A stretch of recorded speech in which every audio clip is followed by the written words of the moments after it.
Et les leaks aussi, c'est du vol. Hello tout le monde, c'est Barton, aujourd'hui on se retrouve pour une nouvelle vidéo. Et vous l'avez vu, aujourd'hui on va parler leaks. Et vous avez compris qu'aujourd'hui on va traiter le sujet des leaks sur Eminem. Alors on va commencer à parler de leaks et après on va parler des leaks. Alors les leaks Eminem, ça remonte il y a longtemps. Déjà en 2004, l'album Encore était l'un des premiers albums d'Eminem à être victime de leaks. Des copies piratées de l'album ont circulé sur internet. En 2009, l'album Relapse a eu aussi beaucoup de chansons qui ont leak, qui a du coup suscité une spéculation parmi les fans et les critiques. En 2010, l'album Recovery. Alors lui, cet album là, il a pas connu beaucoup de leaks, mais il y a eu quand même quelques petits sons qui sont sortis avant sa sortie officielle. En 2013, l'album The Marshall Mathers LP2 a connu quand même pas mal de leaks aussi avant sa sortie, ce qui a permis aux fans d'avoir un avant-goût de ce qui pouvait se trouver dans l'album. En 2017, quelques sons de l'album Revival a aussi fuité en ligne, ce qui est une réaction mitigée de la part des fans et des critiques. Et en 2020, l'album Music to be Murdered by, bien que l'album a été quand même une surprise, il y a certains sons et certaines collaborations qui ont leak avant la sortie officielle de l'album. Mais alors du coup ça, ces leaks là, c'était plutôt positif pour Eminem,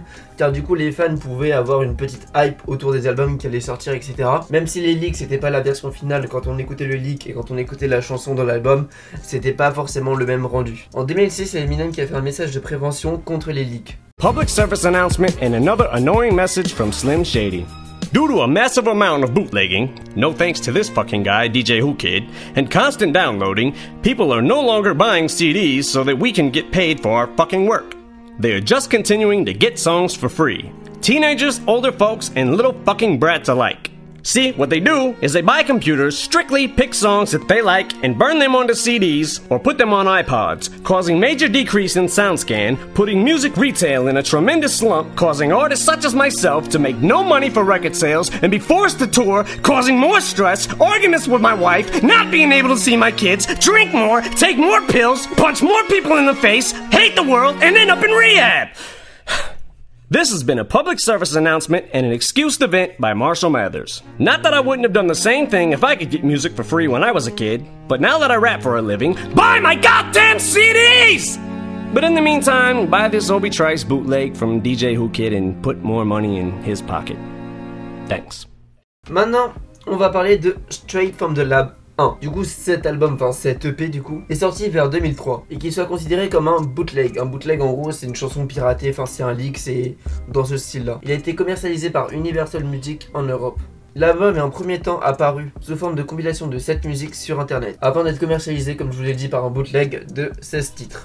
Donc cet album est composé de chansons inédites d'Eminem. Certaines de ces chansons devaient être publiées initialement dans l'année suivante pour le 5e album d'Eminem, Encore. L'album a vu le jour après que des chansons d'Eminem ont été volées dans la voiture de son frère et divulguées. Straight from the Lab 2. Straight from the Lab 2, c'est aussi une compilation des chansons d'Eminem qui est sortie le 17 mai 2012. Donc c'est un album de compilation et des chansons inédites qui a été publié par Kulo. Kulo, c'est un internaute qui a divulgué pas mal de chansons inédites d'Eminem à la fin de l'année 2011. Ces compilations contiennent des pistes issues de l'EP précédente, Straight from the Vault, et aussi d'autres chansons divulguées jusqu'alors inconnues au public. Maintenant, on va parler de Straight from the Lab 3. Le 13 janvier 2025, le site Eminem News, donc le site qui répertorie un peu les actualités autour du rappeur Eminem, a fait un article sur le fait qu'il y avait 14 sons inédits qui étaient sortis. Un trésor de titres inédits d'Eminem a fuité en ligne, suscitant l'enthousiasme et le débat au sein de la communauté des fans. Une suite massive a donné aux fans d'Eminem accès à 14 titres inédits, qui ont été rapidement obtenus des titres officieux comme Straight from the Lab Volume 3, couvrant plusieurs phases de la carrière d'Eminem. La collection offre un aperçu fascinant de son processus créatif,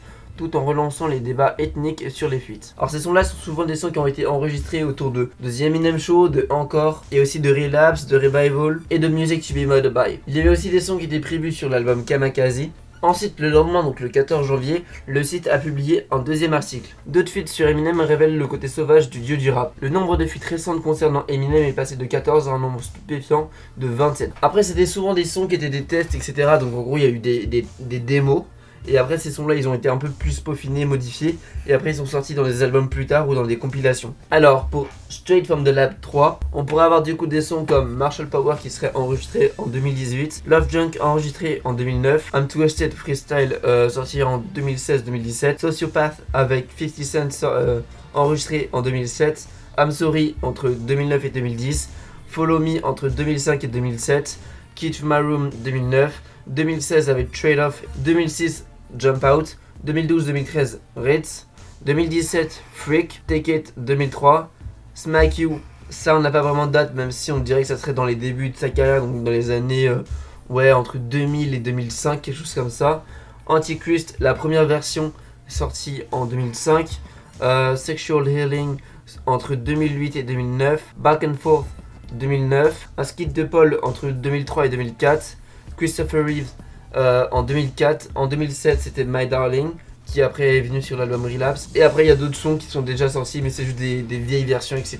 Il y a un son qui est sorti du lot pour les fans, c'est le son Smack You. Donc du coup là c'est le 15 janvier que du coup le site a publié un article sur ce son là. Smack You est un morceau de dénigrement sans retenue qui vise Suge Knight avec quelques attaques occasionnelles contre Ja Rule. Le contre-coup commence par l'extrait court mais puissant de Bomb Fist, My Second Reply de Tupac, accusant Suge du meurtre de Pac et Biggie. Ce qui suit sont deux couplets impitoyables. Ce morceau a été conservé dans le coffre-fort pendant près de 20 ans jusqu'à ce qu'il soit divulgué en janvier 2025.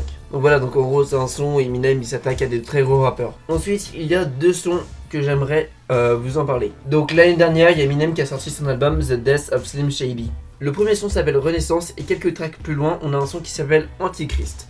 Et ben il y avait déjà une première version de Antichrist qui a été faite en 2005 avec du coup En fait, pour vous expliquer, dans Renaissance, la partie qui a été dans l'album, elle était de base dans la version de 2005 de Antichrist. Et là, dans la version de Antichrist, donc celle de 2005, Eminem clashait Michael Jackson, parce qu'à cette époque-là, ils étaient un peu en clash, etc. Donc en gros, le son raconte un peu un gars qui fait des trucs avec des enfants, etc., qui joue un peu de pédophilie en se moquant de Michael Jackson, etc. Toujours dans l'album The Death of Slim Shady, il y a un son qui s'appelle The Brand New Dance, qui de base était enregistré quelques années auparavant avec un son qui s'appelle Christopher Reeves. En gros, bah, c'est un acteur que Eminem n'arrêtait pas de clasher parce qu'il trouvait ça drôle. Voilà. Il y a quelques années, Eminem a sorti Curtain Call 2. Voilà, une suite à Curtain Call qui est sorti il y a quelques années où en gros ça prend ses meilleurs sons et ça fait une compilation. Alors il y avait deux nouveaux sons dans Curtain Call 2.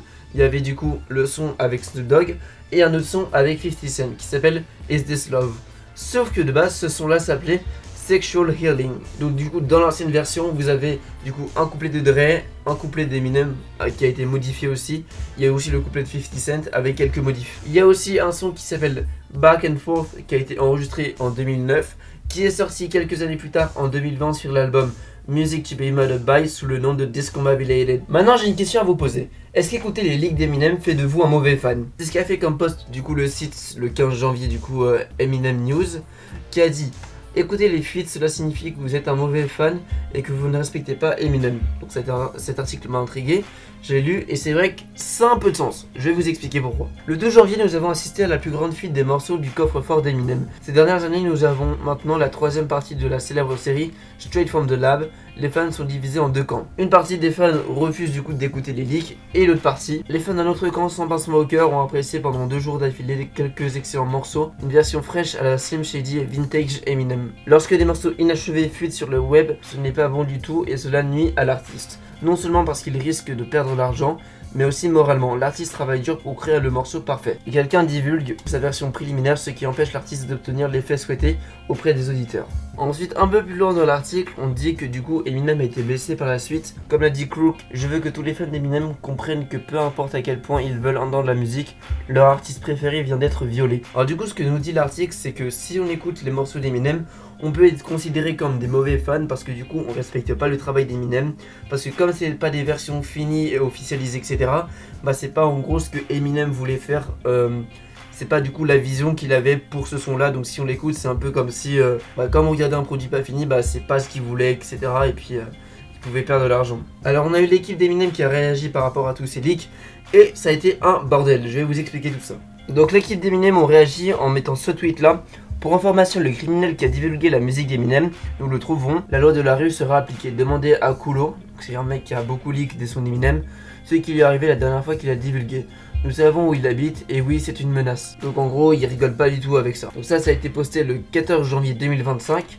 Ensuite, le 15 janvier 2025, on a eu du coup une réponse de l'équipe. Donc l'équipe d'Eminem ont laissé un message disant que le fait d'écouter les leaks c'était pas cool parce que du coup ça reflétait pas la musique de l'artiste, que du coup la musique a été mise en ligne sans la permission de l'artiste, etc. Donc c'était franchement pas un truc cool quoi.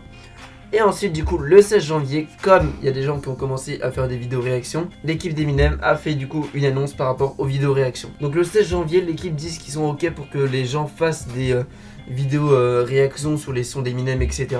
Donc en gros il y a une personne qui a fait un tweet disant que ouais cool, je vais faire une vidéo réaction sur les leaks et tout ça, allez voir ça. Mais par contre, le 17 janvier, ils ont complètement changé de décision. Voilà, ils sont revenus sur leurs propos, disant que maintenant ils avaient plus le droit de faire ça. En gros, ils disaient qu'ils voulaient que les gens arrêtent de faire des vidéos réactions sur les sons d'Eminem, parce que du coup, ça allait donner un peu trop d'importance aux leaks, etc. Et moins on en parle, moins du coup les gens vont découvrir les leaks, etc. Bon, Eminem c'est l'un des plus gros rappeurs, quand il y a un leak, il n'y a pas que 5 personnes qui regardent ça quoi, donc c'est mort. Vous vous rappelez quand je vous avais dit qu'il y avait une personne qui avait fait un tweet sur le fait qu'elle allait du coup faire des vidéos réactions sur ses sons. Donc le label lui ont demandé de pas mettre en ligne ses vidéos, donc du coup elle a été un peu dégoûtée, etc. Elle a refait un tweet disant: l'équipe et le label d'Eminem m'ont demandé de ne pas publier, j'aurais aimé que vous puissiez voir ma réaction. Donc en gros elle est un peu dégoûtée du fait que les gens ne puissent pas voir ses vidéos réactions par rapport au leak d'Eminem, etc. Alors moi faut savoir que je suis très mitigé, d'accord. Je comprends je comprends la réaction des gens. Je comprends la réaction des équipes sur le fait de pas écouter les leaks parce que c'est pas la version officielle, etc. Mais c'est Eminem. Même ses leaks, même ses versions démo, même ses tests, c'est des bangers. Ce gars est trop chaud. Ce gars est trop chaud. Je suis considéré comme un mauvais fan et je m'en bats les couilles. I just don't give a fuck. Parce que, écoutez-moi bien, bon, j'ai fait un truc. Dès que j'ai vu qu'il y avait des vidéos qui commençaient à être supprimées de YouTube sur les leaks et que je voulais quand même avoir une trace, je suis allé sur Reddit, j'ai téléchargé l'album et il est dans mon disque dur. Voilà, c'est bon, je l'ai dit. Non, moi j'ai une solution pour pallier au leak d'Eminem, qu'Eminem sorte plus de son. Voilà, comme ça c'est dit. Comme ça c'est dit. Si Eminem tu veux pas qu'on écoute tes leaks, bah sors de nouveaux sons. Et puis bah du coup on n'écoutera pas les leaks. Il écoutera quand même ainsi que les nouveaux sons. Mais bref, alors les leaks qu'on a entendus, du coup c'était des versions démo, c'était des versions test. Donc c'est pas surprenant que des extraits de ces versions test, de ces versions démo, soient plus tard intégrés dans des versions officielles. Il y a une chaîne sur YouTube qui se nomme Shady Mixtape. Donc en gros le gars il a fait une compilation de tout le contenu utilisé donc, dans l'album Straight From The Lab, qui a été déjà utilisé dans d'autres sons, etc. Hip-hop music is the devil's music. Get to the next level, boost it, but sever, rebuke it, and whoever produced it. Hip-hop is the devil's music. Rape your mother. Kill your parents. Rape your mother. Kill your parents.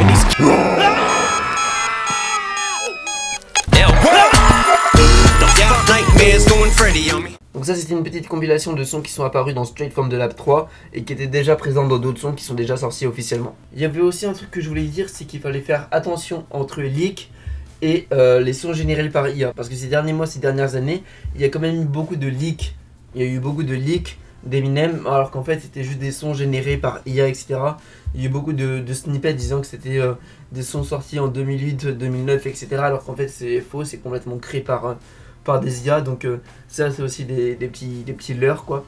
Il y a même des albums complets créés par IA en reprenant la voix d'Eminem, donc ça je trouve ça assez fou. Alors moi il y a un truc qui me choque, c'est que je me dis, si certains sons ont été divulgués, voilà, ont été mis en ligne, pourquoi est-ce qu'il n'y aurait pas d'autres sons qui n'ont pas été encore leaks et qui viendraient à leaker plus tard? Parce que Eminem il a fait tellement de sons dans sa carrière qui sont pas sortis et d'autres qui sont sortis, que je pense que tout ce qui est pas encore sorti, ça peut être des putains de bangers qui auraient dû finir sur des albums. Déjà pour Relapse, ils avaient tellement de sons qu'ils pouvaient en faire un deuxième album. Sauf que du coup avec les critiques, ils ont annulé du coup Relapse 2.